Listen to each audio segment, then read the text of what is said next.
Boa noite a todos. Esse é o nosso encontro do dia 7 de março de 2021, sobre o estudo de análise das obras de Joana de Ângeles. O livro a ser estudado é O Triunfo Pessoal, psicografado por Divaldo Franco pelo espírito Joana de Ângeles. Então, agora eu gostaria de passar a palavra para o Marlon. Bom, então, considerando que há pessoas que vão assistir essa nossa gravação, porque a gente está colocando disponível depois, eu vou retomar aquilo que eu mandei no nosso grupo de WhatsApp para que as pessoas que forem acompanhar possam saber disso, né? Então, tinha mandado lá para vocês, e quem não prestou atenção, agora é uma hora de retomar, que existem discussões muito importantes ali no nosso livro sobre a questão de sentimento e da vontade, e que eu não vou me deparar com estas questões porque elas já foram discutidas no nosso curso da Associação Médico Espírita do Brasil, neste curso que a gente está dando de Fundamentação Teórica para Coordenadores de Grupo de Estudo. O vídeo 9 do módulo 2, Realidade Psíquica Vontade, e o vídeo 11, módulo 2, Realidade Psíquica Sentimento. Também o vídeo 10, é 9, 10 e 11, realidade psíquica, pensamento. Tudo isso foi discutido e eles tomaram muito do livro Triunfo Pessoal. Também sugiro o 12, que é realidade psíquica, energia psíquica, que embora a gente não tenha um item específico no nosso livro sobre energia psíquica, mas te ajuda a entender um monte de coisas, tá? Além disso, Joana, quando ela está falando lá no item Fugas da Realidade, ela cita Maslow, eu já tinha, quando eu estava estudando nossa obra para o nosso estudo, eu falei, calma, deixa eu rever a teoria de Maslow, olhar algumas coisas, e eu fiz um vídeo que está no meu canal no YouTube, chamado O que o Homem Pode Ser, Ele Deve Ser, que é uma citação do Jung, fazendo uma relação da individuação com a pirâmide de Maslow. Tudo isso está lá no nosso YouTube. E aí eu mandei um texto para vocês, não sei quem prestou atenção, que dizia assim: minha gente querida e animada, nosso próximo encontro, tal, tal, tal. Espero que tenham concluído a leitura. Não. Eu queria dizer primeiramente que encontrei um pouco mais de dificuldade de identificar um fio condutor desta obra. Tive que me debater um pouco mais, ler e reler algumas partes, e acho que agora ficou mais claro para mim um ponto importante de leitura. Não sei como está sendo essa experiência para vocês, mas na tentativa de minimizar possíveis dificuldades com as questões, tentarei ser um pouco mais didático, conduzindo vocês de modo mais explícito dentro do meu raciocínio. Tem mil formas de fazer a leitura das obras, mas eu peguei um fio condutor e eu queria que vocês entendessem esse fio condutor. Vocês podem fazer outras formas de leitura e vocês vão fazer outras leituras, mas eu queria que vocês entendessem isso que eu acho que faz sentido, tá? As coisas começaram a clarear para mim quando fui ao dicionário para a definição de triunfo e achei o seguinte: vitória em guerra, competição, disputa. Disso comecei a ler algumas partes da obra tentando perceber esta, entre aspas, guerra. Que partes poderiam estar em disputa? E disso surgiram inúmeros elementos interessantes que eu coloquei como perguntas para a nossa discussão. Então, esta lógica de triunfo pessoal me remete a uma guerra que a gente esteja vivendo internamente e da onde a gente, quando a gente entende melhor estas partes que estão em guerra, e quando a gente pega esta linha de raciocínio, ou pelo menos para mim, depois você pega todos os itens e todos os transtornos que ela traz e você vê que eles estão alinhados. Por que ela trouxe esquizofrenia neste texto? Ela não trouxe lá em Amor, Imbatível Amor. Por que ela traz sobre toque aqui e ela não falou de toque no Conflitos Existenciais, por exemplo? Né? Cada texto ela vai abordar dentro de uma linha, e eu acho que essa linha ajuda a gente a entender essas questões. Então, a primeira discussão, a primeira pergunta que eu trouxe para vocês é para a gente se aprofundar nisso. Que guerra que nós estamos vivendo? Mas já fiz uma observação para vocês se alinharem melhor. Não há aqui discussão sobre bem e mal, porque vocês perceberam que ela não faz uma discussão sobre bem e mal nessa obra. Ela já fez discussão sobre bem e mal em outras obras, mas nessa o foco não é bem e mal. Isso você vai ampliando a leitura e fala, danada, por que ela não está falando de bem e mal aqui e ela falou em outros lugares, né? Então, que guerra é essa que nós estamos vivendo, que não é uma discussão de bem e mal, é uma outra instância de competição e de guerra que nós estamos vivendo. E aí eu queria ver se vocês conseguiram refletir.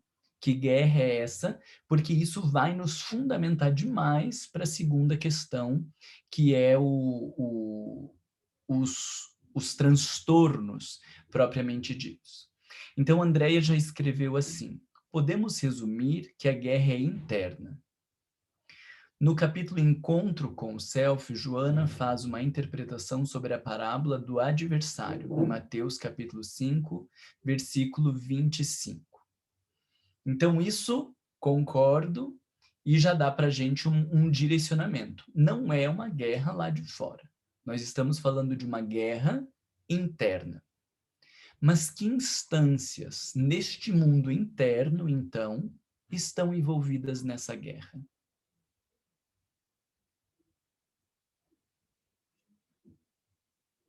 Alguém gostaria de tentar trazer uma contribuição? O que foi lendo, o que foi achando?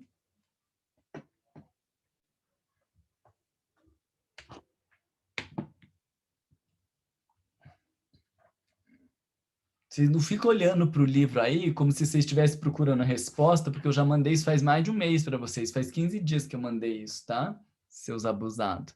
Deixa eu ver, 21 de fevereiro. Faz quase um mês. Então, se não achou ao longo do mês, não vai achar agora, né? Que guerra é essa? Eu posso começar. Vamos lá, Vânia. É uma guerra contra as nossas paixões primitivas, por um lado, isso está na página 80, no item A Luta contra as Paixões Primitivas. Legal. Tá? E ela fala também Um pouquinho, Vânia, deixa eu só na pegar. página... Ela declara ali, né? A luta, né? Ela já está falando da guerra, né? Ali tem uma guerra. Essas paixões primitivas que nos tomam, vocês veem que quando você pega o fio, você fala, nossa, por que ela colocou a luta, né? Tipo, é difícil você ver ela usando essa expressão, né? E até a gente estava discutindo, e nós já discutimos muitas vezes que não é necessariamente uma luta, essa coisa de bem e mal para ver quem ganha. Aí quando você vai olhar lá o texto, você enxerga melhor, né? Desculpa, Vânia, te cortar assim, mas eu só queria reforçar aqui. Não, tá ótimo. É isso aí, esse ponto, né, que ela fala aí. E, na realidade, ela fala na página 81 também sobre as inclinações más que a gente tem e as más ou tendências para atitudes primitivas, né, com as quais a gente está lutando. E você falou a página, qual que é o item dessa página que você falou, Vânia? É o mesmo? É o mesmo item, a página 81. Tá. Tá? E aí, nessa questão da luta, na questão da guerra, nós estamos, na realidade, lutando contra nós mesmos, mas também a gente está lutando contra a nossa inferioridade. Esse é um ponto bem importante, né? Porque todos esses outros pontos que você colocou aí na pergunta 2, né, são questões que a gente tem, na realidade, a vencer, são os enfrentamentos que a gente tem a vencer, que é o que está na página 75, tá? Os enfrentamentos, está na página 75, desse modo, são campos de luta nos Vânia, quais qual que é o item para o pessoal que está com edição diferente se achar? Ah, sim, não tem problema. É no capítulo 5, Enfrentamentos, no meu livro é página 75. É o item Introdução. Tá. O item Introdução. Então, ela diz, os enfrentamentos desse modo são campos de luta, nos quais o ser cresce e desenvolve os inestimáveis recursos adormecidos no self que se encontram à sua espera. Tá. Então é isso. Eu deixei outra pessoa falar também.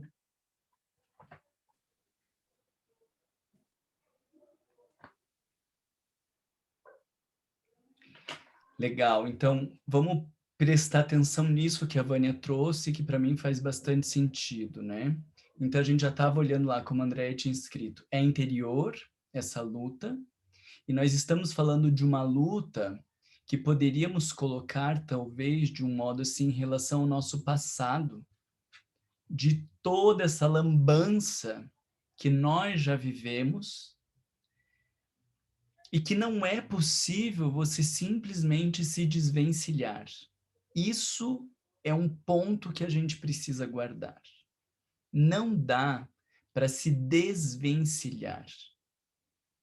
Não é lixo que você joga fora. Isso você vai ter que apurar na tua leitura futura. Deixa eu até pôr um outro papel aqui, porque eu acho que isso é importante para a gente ir lembrando no próximo.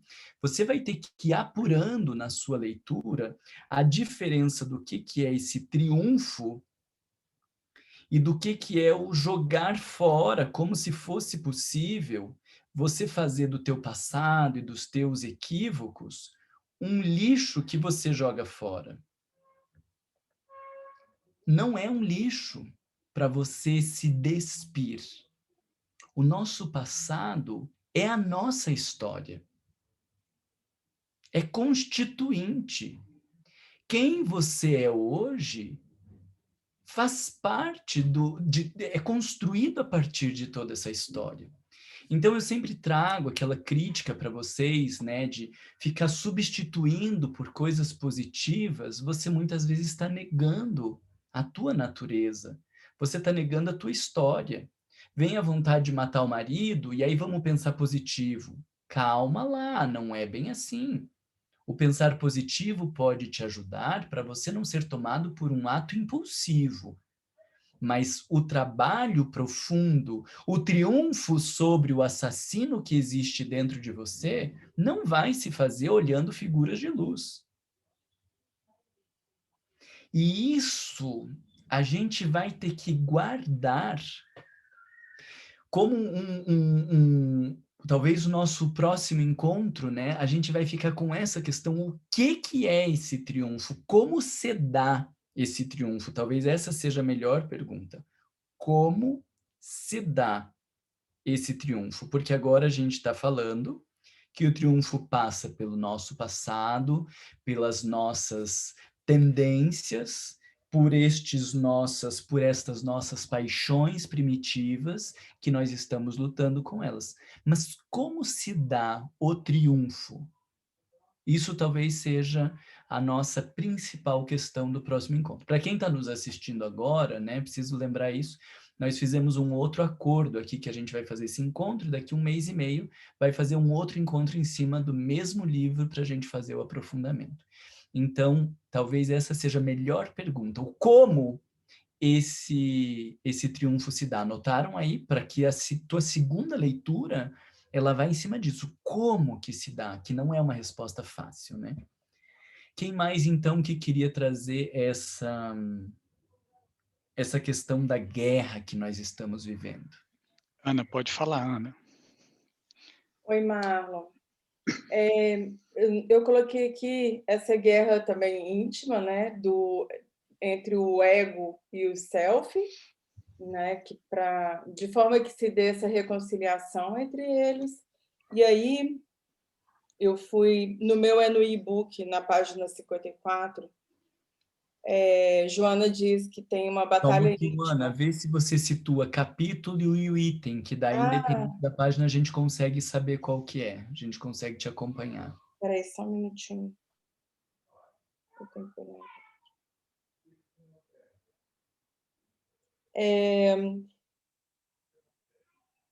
Está na luta contra as paixões primitivas. É o capítulo 5. Tá.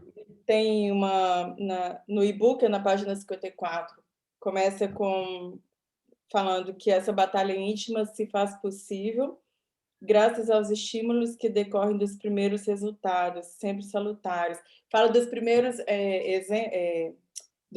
resultados que diz exatamente desses resultados da gente reconhecer já esses problemas ou essas dificuldades que nós trouxemos já de vidas passadas com a gente, né?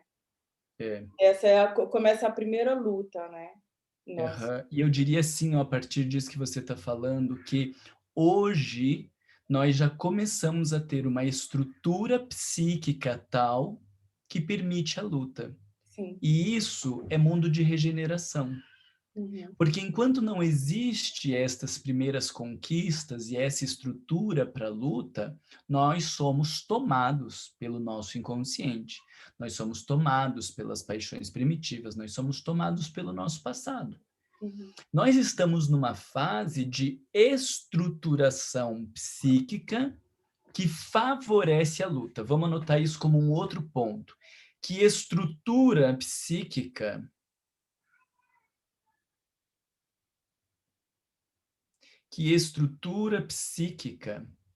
é essa que favorece a luta?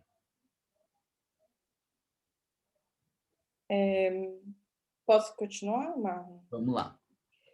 E aí vai um pouquinho, eu acredito que vai um pouquinho em cima do que você acabou de sugerir uma pergunta, que como se dá o triunfo, né? Fala também logo abaixo dessa batalha íntima, ela diz também que como a gente não pode preencher alguns espaços ocupados, faz imperioso substituir cada impulso perturbador por um sentimento enobrecido, ampliando a área de compreensão da vida e disputando a harmonia no cometimento da saúde. Ótimo. Esta é uma das frases que eu anotei aqui para vocês terem mais cuidado. Porque senão a gente vai para as nossas interpretações enlouquecidas que temos feito desde o período medieval, de achar que o bem se dá à custa de ferrar e suplantar o mal. Isso é muito importante. Olha o que ela está falando ali. Ela está falando de um impulso perturbador. Porque nós ainda temos um passado muito mais forte do que a constituição da razão e da reflexão, que ainda são muito novas. Então, frente a estes impulsos, é como se fosse assim, o passado ainda tentando entrar. E neste momento, é como se nós estivéssemos falando de um descondicionamento. Entende descondicionar? Você sempre está acostumado a reagir de uma forma. Então, quando aparece a mesma situação, você tende a reagir da mesma maneira que você tem reagido ao longo dos milênios. E neste momento, onde o impulso do passado, este tenta se fazer presente, nós estamos no momento da razão de dizer, calma lá, eu não vou continuar reproduzindo aquilo que eu fiz ao longo de todas estas existências. Esse é o X da questão. Você já tem uma estrutura de reflexão, você já tem uma base, você já tem consciência, mas alguns impulsos continuam tentando nos dominar. Vou dar um exemplo para vocês entenderem, talvez com mais clareza isso. Pegamos o caso de um alcoolista. Adianta o alcoolista simplesmente querer parar de beber e se forçar a parar de beber? Não adianta, porque ele está num ato compulsivo. Existe algo na psique que dá sentido para o beber. Enquanto este sujeito não consegue enfrentar estes impulsos e analisar melhor a situação, ele não vai conseguir se aprofundar muito. O máximo que ele vai conseguir é, em alguns momentos, conter o impulso, mas essa energia contida, para que ele se realize, ela precisa de um processo analítico. Para que ele entenda qual é o sentido disso, ele precisa de um processo muito mais profundo. Porém, vamos pegar o outro extremo. Eu me analiso, eu me entendo, eu consigo perceber o sentido da bebida dentro de mim. Mas existe um cérebro viciado. Eu estou entendendo, as coisas estão encaixando, faz sentido, me emociona, me toca. Aquilo realmente faz sentido para mim. Mas existe um caminho que é o caminho que eu estou sempre acostumado a fazer. Nesta hora, é a hora que o sujeito vai ser tomado pelo impulso e ele precisa parar e dizer: eu não vou tomar o mesmo caminho. Ele já tem recursos internos, ele já tem reflexão e um estado de amadurecimento tal que permite ele entender e direcionar o novo caminho. Qual é o problema quando as pessoas não têm esse nível de reflexão?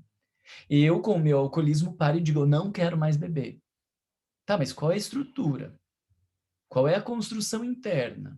Qual é a análise que você fez do teu sintoma? Nada. E você simplesmente, você vem repetindo um negócio agora. O que te faz acreditar que do nada você vai conseguir mudar uma situação talvez centenária?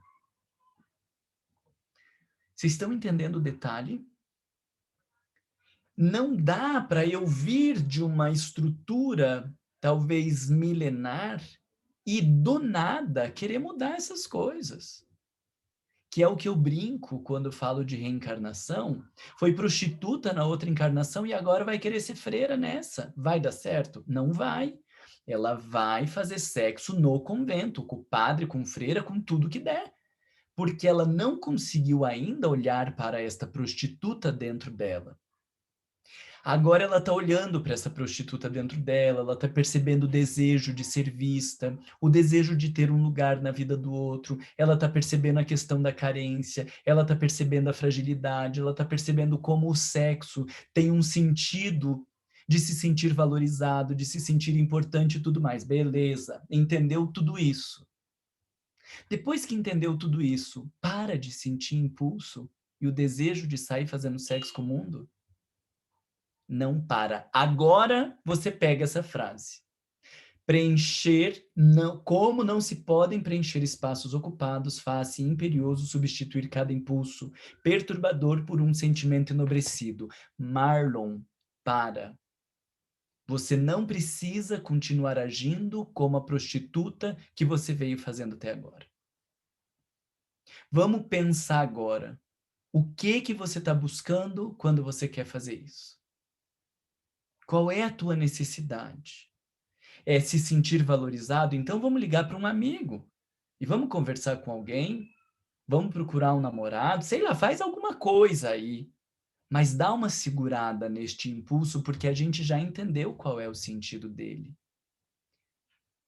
Vocês conseguiram complementar as duas coisas? Agora dá para a prostituta nessa encarnação chegar e dizer: eu não vou viver de sexo. Aí o que ela vai se transformar? Na puritana. Que fica cuidando da vida sexual de todo mundo, que fica criticando todo mundo, vai fazer crise de pânico em alguma situação, vai fazer alguma desgraça. Por quê? Porque ela está tentando rejeitar a sua história. Então, o triunfo pessoal, ele passa por este equilíbrio, que não é de rejeitar a sua história e nem de ser tomado pela sua história. Faz sentido isso para vocês? Guarda isso, porque isso vai ser um elemento de análise fundamental. O triunfo pessoal, ele passa por um respeito à história. Eu acho que isso é o que a gente mais veio trabalhando ao longo desse tempo que a gente está juntos. Precisa respeitar a tua história, não dá para fingir. Não dá para querer ser uma coisa egoicamente, aleatoriamente, querer ser uma coisa que você não é. Mas, na medida que você respeita e você compreende, é possível um diálogo interno para você não ser tomado pelos teus conteúdos. Ou vamos colocar para não ser tomado pela tua história. Porque se for para você reencarnar e repetir a tua história, aí perdeu o sentido da reencarnação. Se for para prostituta agora voltar e continuar fazendo sexo com o mundo, não precisava ter reencarnado. Mas também não reencarnou para virar santa. Isso vai nos dar uma medida do triunfo pessoal. Não é para ser santa, não é para ser bonita, não é para ser melhor do que ninguém, mas é este não simplesmente ser tomado pela sua história. Vocês conseguem enxergar o nível de maturidade e de autodescobrimento que precisa um ser humano para esse triunfo pessoal? Você precisa olhar para a tua história com respeito, com amorosidade, de que isso é a tua história, sem se culpar. Aí entra, né, o nosso complexo de inferioridade, sem fazer rompimentos internos, mas, ao mesmo tempo, você também tem que dar uma puxada no freio para que essa energia interna possa encontrar novos caminhos. Senão você vai continuar fazendo sempre os mesmos caminhos.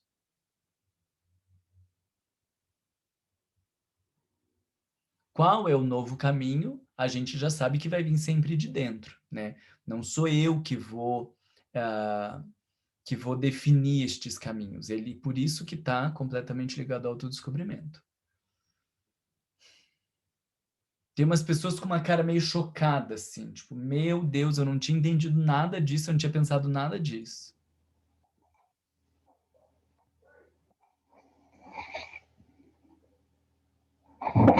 André? Eu tenho uma observação, né? Justamente por conhecimento, leitura, a gente acaba compreendendo essa necessidade, acho que a própria doutrina espírita reforça o conhece-te a ti mesmo, e aí tem técnicas e técnicas e técnicas, e a minha preocupação é sempre saber, assim, se eu estou reagindo de uma forma igual toda hora. Eu acho que o grande mistério, a grande dificuldade que eu vejo assim é perceber o limiar quando eu estiver reagindo da mesma forma. Eu me lembro assim, quando a gente fazia trabalho de mediunidade, e a minha mediunidade era um pouco descontrolada, eu não sabia como controlar. Mas com o estudo e com a prática, aí você sabe, daqui não passa mais. Nesse sentido, eu consigo, assim, ninguém vai me pegar de surpresa. Quer dizer, pode ser. Às vezes acontece, porque é muito sutil essas coisas. Eu vejo assim que, por exemplo, você está numa situação de estresse no trabalho e você, quando chega a uma parte de confrontação, quando você vê, você já está reagindo daquela forma exagerada. E eu acho que o grande aprendizado e a grande dificuldade que eu vejo é justamente assim, qual é o limiar? Porque se você não percebe a tua reação, você não consegue observar essa reação, diluir, eu não estou falando para reprimir, e mudar, entendeu? Para tentar entender por que eu estou reagindo dessa forma. Por que eu estou com raiva? Por que eu estou sentindo inveja? Por que que são os, entre aspas, pecados capitais, né? E fazem com que você reaja da mesma forma todo o tempo. Eu vejo assim, por exemplo, quando a próxima pergunta que você fez sobre irritabilidade, que Joana, já estou adiantando um pouquinho, que Joana faz vários convites. No final de cada capítulo de irritabilidade, ela vai e fala assim, faz uma nelas, faz o autoconhecimento. Eu até anotei, dá 3 páginas de anotação de convites, né, para o autoconhecimento. Mas essa é a preocupação. Será que todo mundo precisa entrar e fazer análise, né? Será que todo mundo precisa de um psicólogo? Será que é acessível para todo mundo? Ou você tem que fazer o trabalho com você mesmo? Essa que é a minha grande questão.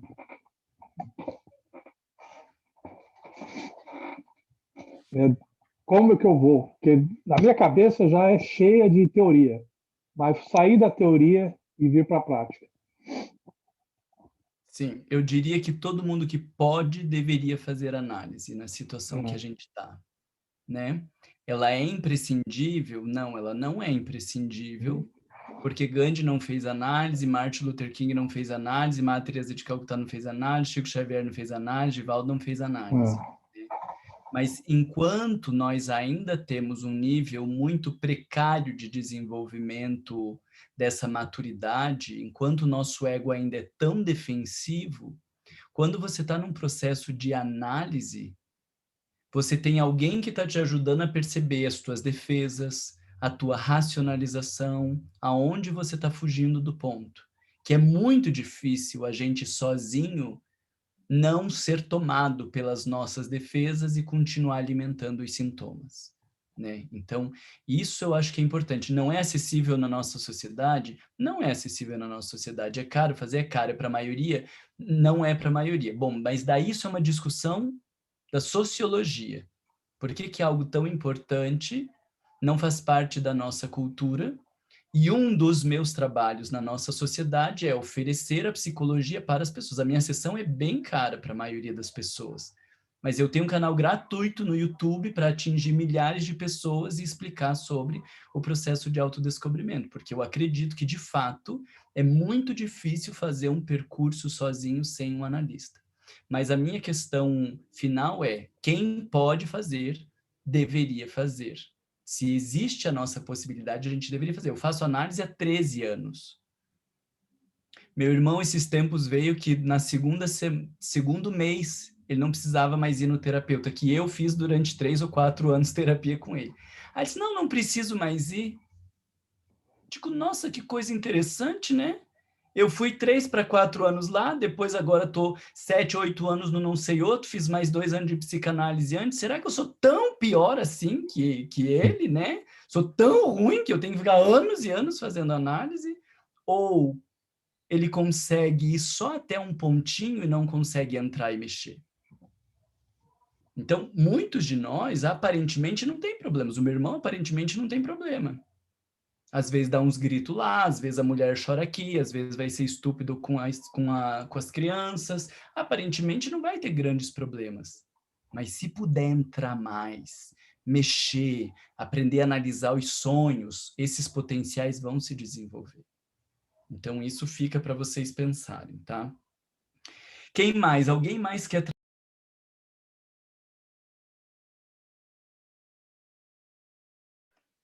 Marlon, você está sem som ou sou eu que não estou escutando? Alguém mais quer trazer esse ponto da guerra? De que guerra é essa, que triunfo é esse que a gente está falando?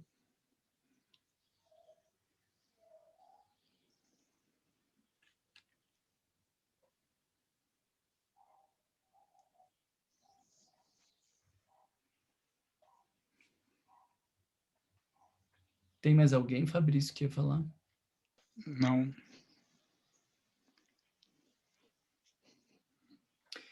Fica então claro para vocês? Alguém tem uma dúvida sobre isso que eu estava falando da guerra e dessa questão desse triunfo? Deixa então trazer mais um ponto para vocês pensarem antes da gente finalizar esse tópico.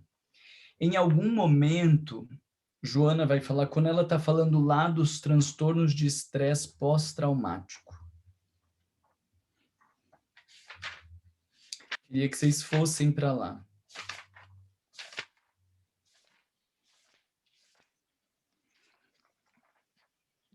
Síndrome do estresse pós-traumático, ela chama, está no capítulo 7, é o penúltimo item para finalizar o capítulo 7.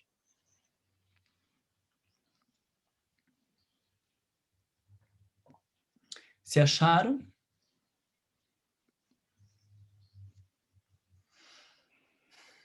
Olha o que ela diz, começando no primeiro parágrafo. Há na emotividade do ser humano muita fragilidade psicológica. Calma aí, aqui já coloca esse ponto que isso vai ser a nossa discussão também. O que é fragilidade psicológica? Isso vocês precisam entender.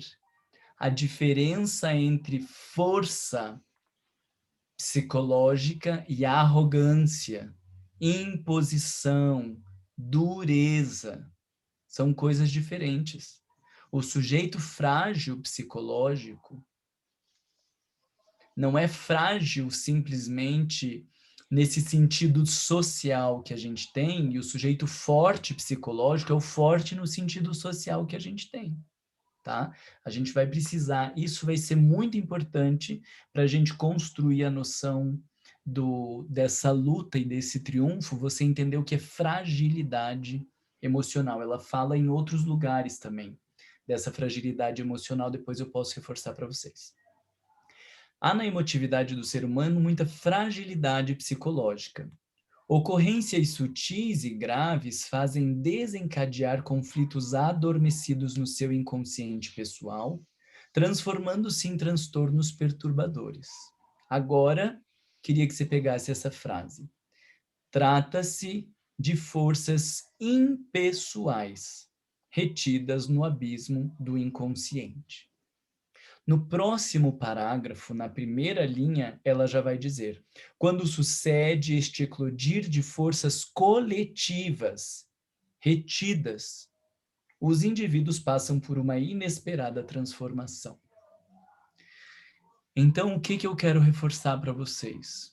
Nós estamos lidando com o primitivo, que é resultado das minhas trapalhadas ao longo de milhares de experiências com o meu passado, mas nós estamos lidando com forças impessoais, com forças coletivas, ou seja, elas fazem parte da nossa natureza. Elas estão lá.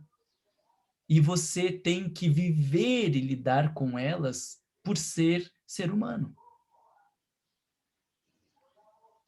Nem todo sujeito, vamos pegar algo bem do primitivo, da sexualidade, vamos voltar para esse exemplo. Nem todo sujeito que está vivendo atrapalhos na área da sexualidade, ele viveu tão profundo e perturbadamente a sua sexualidade em encarnações passadas. Ficou com a frase? Ele pode estar sendo tomado por estas forças impessoais e coletivas.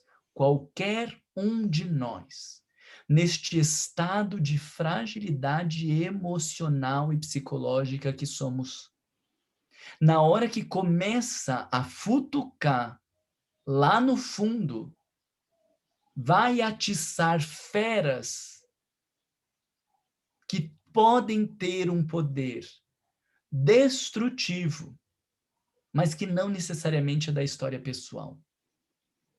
Qualquer um de nós que começar a dar brecha para as loucuras da sexualidade, corre o risco de terminar lá fazendo sexo com animais. Você olha e fala, sexo com animais? Existem coisas no mundo da sexualidade que são absurdamente absurdas de você imaginar como um sujeito entrou em contato com isso. Eu, infelizmente, preciso estudar algumas dessas coisas, que eu não vou nem relatar para vocês, mas que são coisas do inconcebível aonde o ser humano chega. Porque isso é o primitivo que está dentro de nós. Isso é o impessoal e o coletivo que você precisa ter cuidado. Porque se você simplesmente vai atiçando e dando vazão para esse negócio, ele vai te destruir. A mesma coisa é a agressividade. São energias ou forças dessa dimensão impessoal e coletiva. É nossa por simples fato de ter nascido num corpo de carne. Já vem na nossa história. Já está aqui, ó, tudo junto. E se você começa a mexer sem ética, sem a religiosidade, sem as estruturas mínimas psicológicas para o autodescobrimento, você pode ser tomado por esta avalanche dos teus conteúdos internos, isso não necessariamente tem a ver com a tua encarnação passada. Se eu não me engano, é o Nietzsche que tem uma frase que ele diz: cuida quando olha para o abismo, porque o abismo também olha para você, umas coisas assim que assim, vai mexendo aí no buraco, mas vai com cuidado. Porque chega uma hora que você chega num negócio tão fundo, que o fundo não necessariamente é o fundo enquanto inconsciente pessoal, enquanto experiência particular. O buraco sem fundo que a gente chega é o primitivo, humano. É este coletivo, destas forças coletivas que ela chama, ou das forças impessoais. Então, o nosso triunfo tem a ver com o meu passado, com os meus monstros, vamos colocar entre aspas, mas também tem a ver com os monstros que se atualizam na minha personalidade presente, que são os monstros da humanidade. E se você não conseguir organizar uma estrutura tal, você pode ser tomado pelos monstros da humanidade. Quando o indivíduo lá, num período um pouco menos reflexivo como a gente, entra em contato com esses primitivos, o que que faz? Pelo amor de Deus, precisamos se livrar desse negócio. E isso foi importante na Idade Média. Começar a olhar para estas coisas e buscar uma forma de dar uma contida nessa coisa. Pela culpa, pela punição, por algum jeito tenta dar uma contida nessa coisa. Porém, agora nós temos outros recursos para olhar de uma maneira melhor do que simplesmente negar. Entende o passo que a gente está aqui para dar?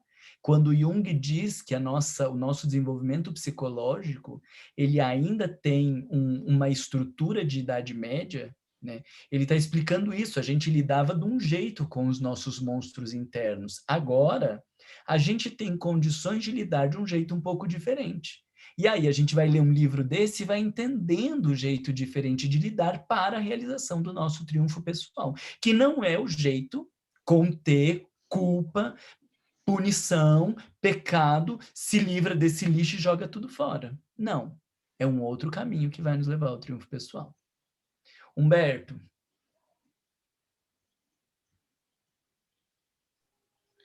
Pois é, esse grifo que você deu para esse capítulo, ele me chamou a atenção da discussão muito presente sobre involução ou degeneração coletiva.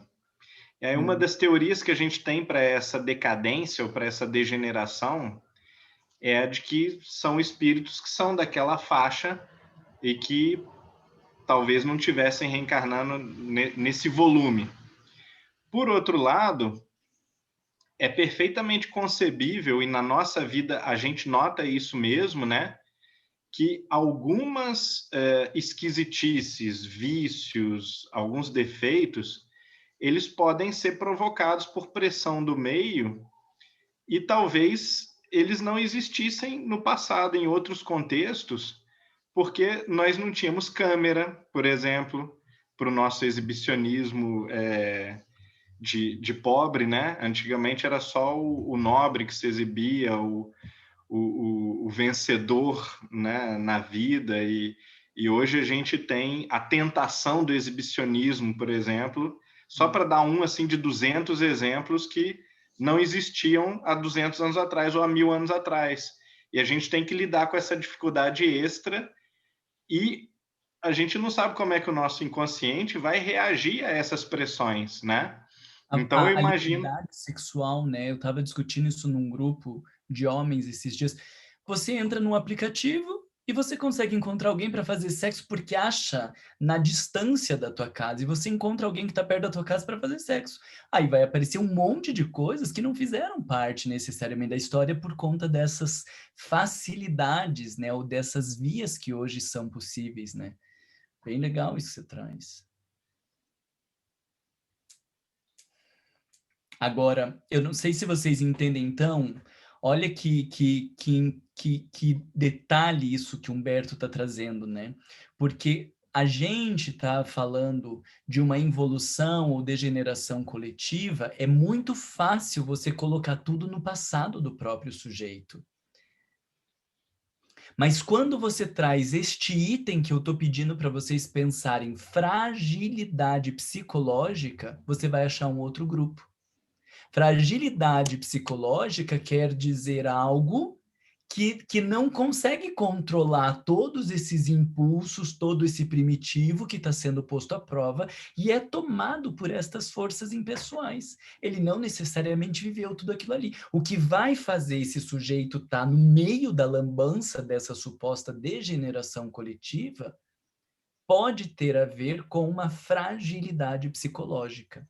A hora que esse mundo começa a irromper, né? Vocês devem ter visto isso em várias passagens, quando ela fala do vulcão que está adormecido, quando ela fala dessas forças que surgem, o sujeito é frágil psicologicamente e transborda.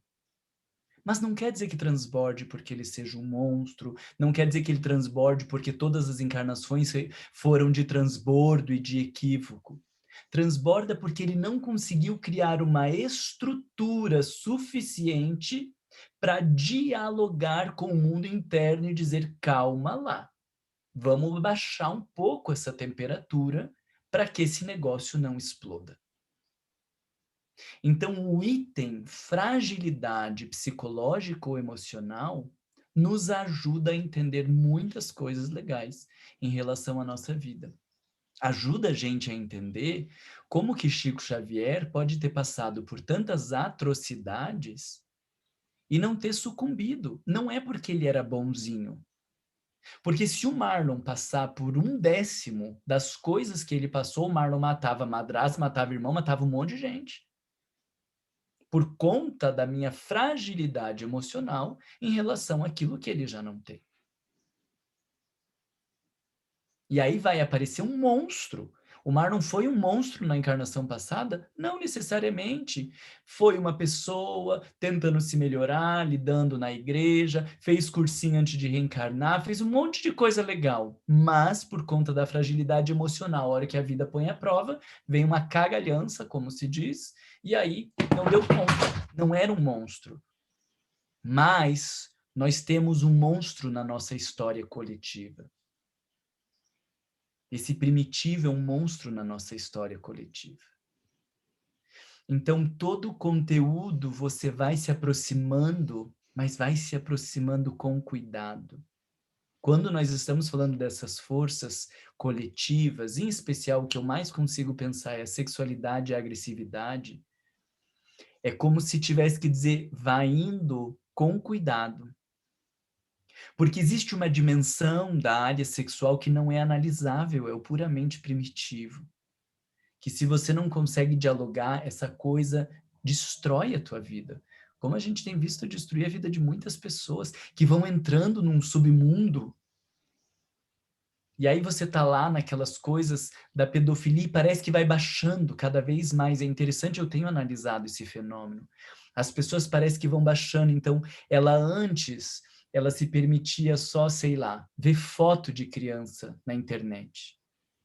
Daí depois ela começa a ter contato com criança. E ali satisfaz, mas depois ela começa a tirar foto de criança e pôr na internet. Mas ali também não dá. E o sujeito vai descendo e se fala, meu Deus do céu, não chega em lugar nenhum. Parece que é um fosso sem fim. Porque é sim, quando nós estamos falando desse primitivo coletivo, é um fosso sem fim. Vocês viram que deu uma pesada?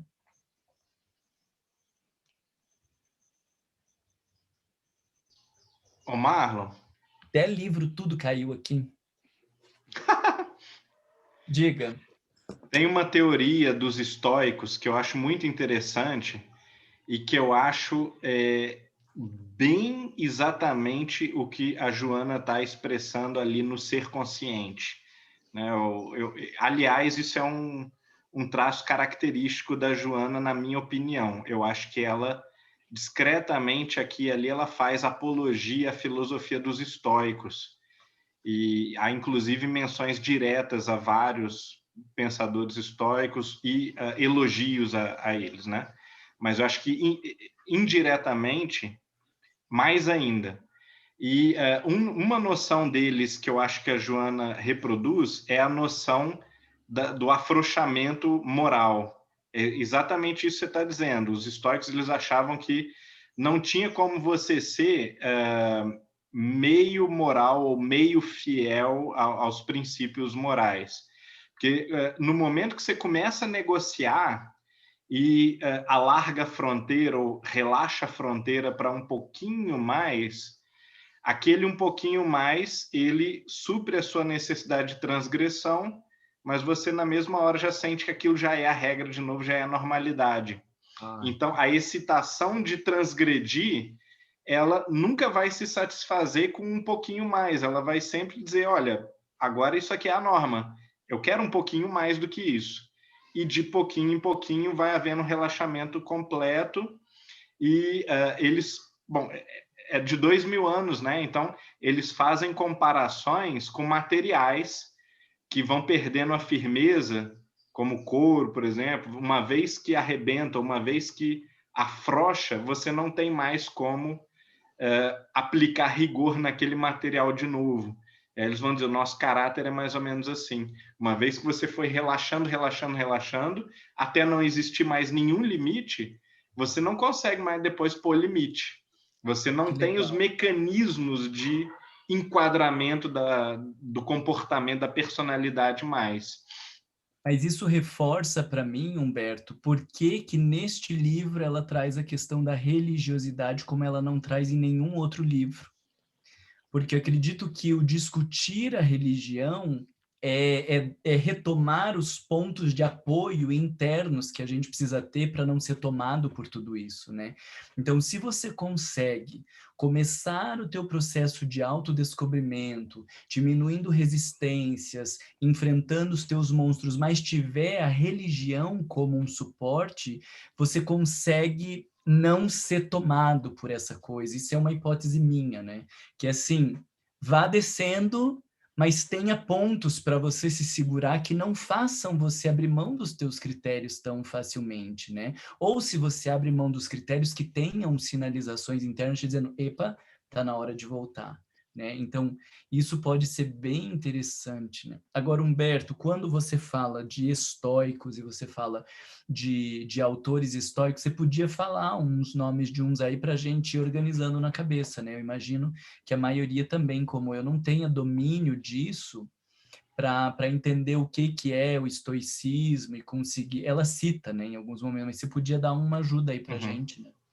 Ótimo. Eu acho que a gente podia até no grupo pôr uma lista dos que são mais próximos por serem, por exemplo, espiritualistas, porque há alguns que não são.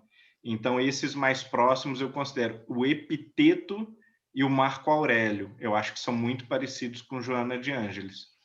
Há vários outros que são interessantes. Pode até ser que ela goste, eu não sei, mas eu acho que ela não cita o suficiente ou tem pontos de discordância por serem mais materialistas. Eu não diria que nenhum é totalmente materialista, tá?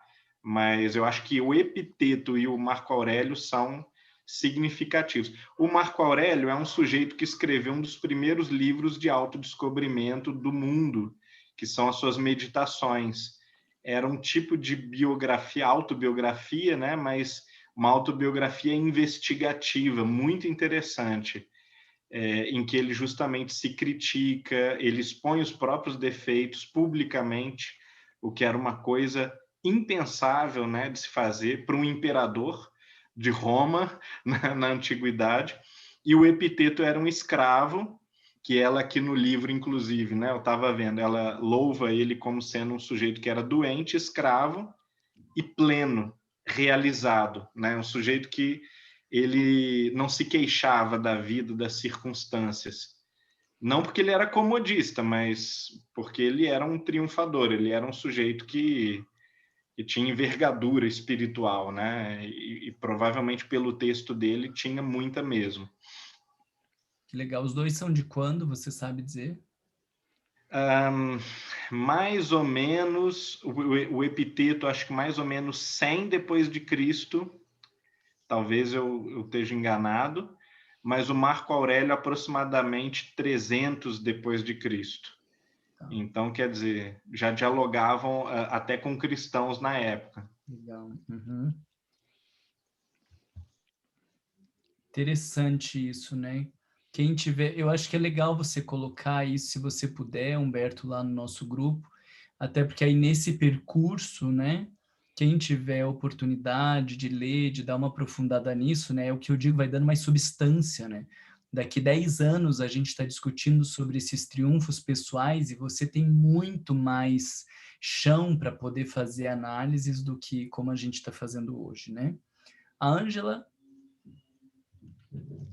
Essa situação tenebrosa que você estava comentando aí agora há pouco, dessa descida nossa da frequência vibratória, todo mundo está passível de acontecer, ela seria decorrente de arquétipos que nós já trouxemos do passado e que estão lá no fundo e de repente rompe, ou nós estamos incorporando novos arquétipos?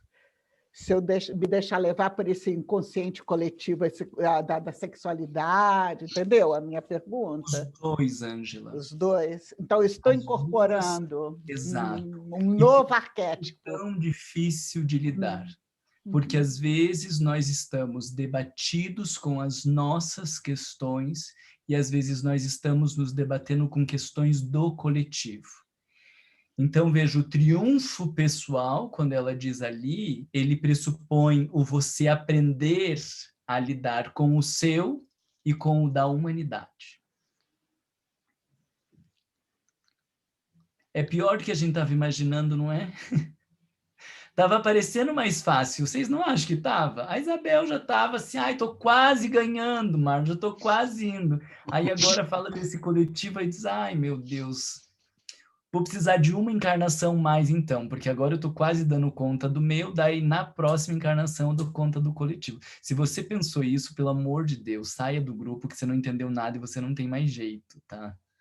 Amor de Deus. Ô, Marlo, aí é que entra também esse ponto da religiosidade que nos leva à oração, à meditação, à contemplação e que nos conduz a um outro...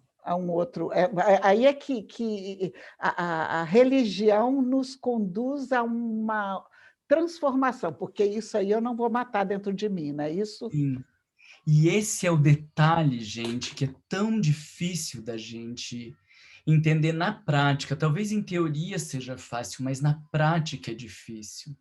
Como a religião vai te dar suporte para o enfrentamento com esses demônios e quando a religião vai te alimentar a ideia de matar e de tentar eliminar esses demônios que não podem ser eliminados.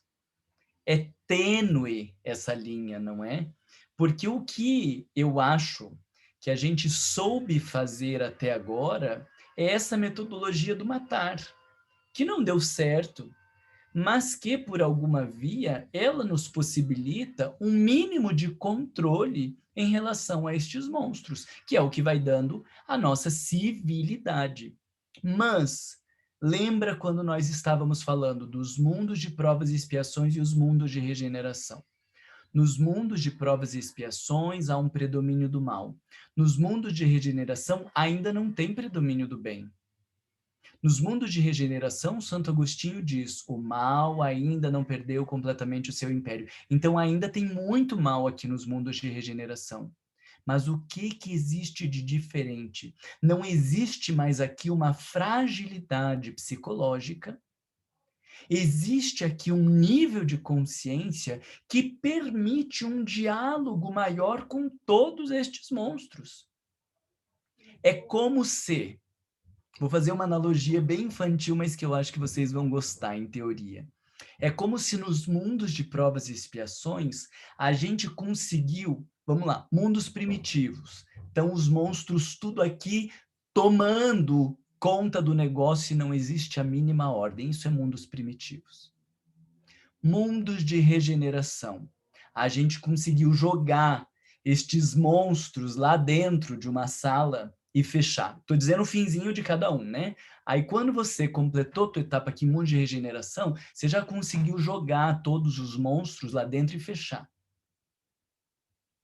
Mundos de provas e expiações, desculpa. Eles já não estão mais atuando desgovernadamente. Você jogou lá dentro e fechou. Mundos de regeneração. Você agora vai começar a abrir a porta e dizer, calma lá, vamos conversar. Não vai ser uma zona, porque se virar uma zona, eu jogo vocês tudo para dentro.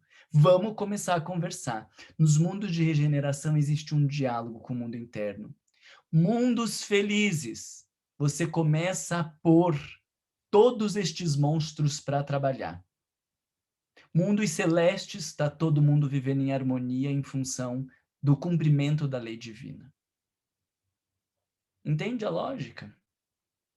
A gente agora está numa fase de criar uma estrutura psicológica e moral tal que permita dialogar com estes monstros sem ser tomado por eles.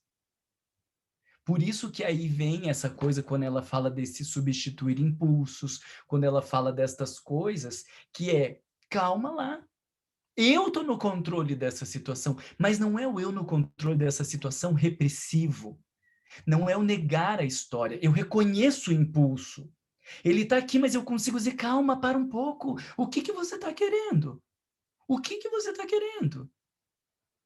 Você quer se sentir valorizado? Você quer se sentir importante? Não vai ser por essa via. É você dialogando com o monstro. E quando você conseguir dialogar bem com eles, estamos lá já na regeneração, indo para os mundos felizes. Faz sentido o exemplo para vocês? Período medieval era a gente nessa loucura, até agora, jogando os monstros para dentro. Agora nós estamos numa fase de desenvolvimento da consciência. Chegar num momento tal que eu consiga dialogar com estes monstros sem ser tomado por eles. Entende o limiar? Porque o treinador, quando ele entra lá para lidar com as feras, às vezes ele se ferra, e a gente já viu história de treinador que morreu. Porque ele foi lidar com as feras e a fera comeu ele. Isso é a gente aqui. Tá achando que tá dominando e de repente é comido por uma fera. Então, a gente fica lá fora na grade, do lado lá de fora. Agora, a gente tá, o triunfo pessoal, vamos colocar assim, ele pressupõe você conseguir entrar nesta cela com os monstros e começar a dialogar com eles. Aí vai ficar a nossa questão lá pro nosso próximo encontro, que é como, né? Como? E por isso eu acredito que aquele capítulo religião, a religiosidade, ele tem muito a ver com este como. Está muito ligado a este como. Porque vai dar algumas bases para a gente. Vou propor de fazermos uma paradinha agora. Alguém tem alguma pergunta neste ponto que eu estou trazendo para vocês? Porque senão a gente vai começar com o item 2 das doenças lá, dos problemas. Não? Então, nós vamos dar uma paradinha agora para dar uma respirada de 10 minutinhos e voltamos para falar de todos estes itens que eu coloquei no nosso segundo ponto, que é entendido a guerra. Agora vamos olhar para esta guerra em cada um desses transtornos. Vocês vão ver que fantástico. E quem não pegou ainda, você fala, gente, ela está falando bem de guerra mesmo. Dá para ver agora em todos os transtornos que é isso. Tá bom? 10 minutinhos, então, para a gente respirar e voltamos.